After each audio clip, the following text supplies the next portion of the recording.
Are the costumes in the new Wuthering Heights film realistic? The short answer, no, but let me tell you why. So this film appears to be a blend of the 1700s and the mid-1800s. Kathy wears corsets of the correct shape for the 1700s, but she wears them outside her clothing and they're clearly decorative. Corsets, at least by the end of the 1700s, were always worn underneath clothing and were purely structural garments. So what about this one? In the 1840s, there was a love of the pastoral, romantic countryside.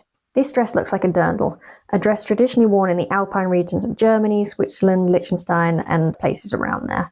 There are examples of similar clothing being worn in the 1840s. In the era, it was called a Swiss waist, and it could either be just a corset or it could also have the straps, making it look like a dirndl. However, here, the chemise-style top and the design elements of the skirt push it past the bounds of the 1840s. And what about this one? It looks vaguely bondage-looking. Can I say that on TikTok? But again, there are paintings from the 1840s of women wearing very similar garments to this. However, this,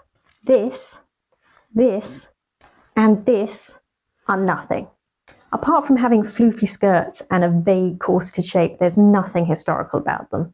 Don't get me wrong, you don't have to get everything perfect in order for me to enjoy a historical drama. I want you to have fun with it. Frankenstein and Poor Things did stylized historical costuming really well. However, this film just didn't. Why pick a couple of elements from the past just to put in a few of the costumes? It just ends up feeling disingenuous and like it hates what it's trying to be. Do you agree? Do you like the costumes in this film? Plus you put a chemise under a corset.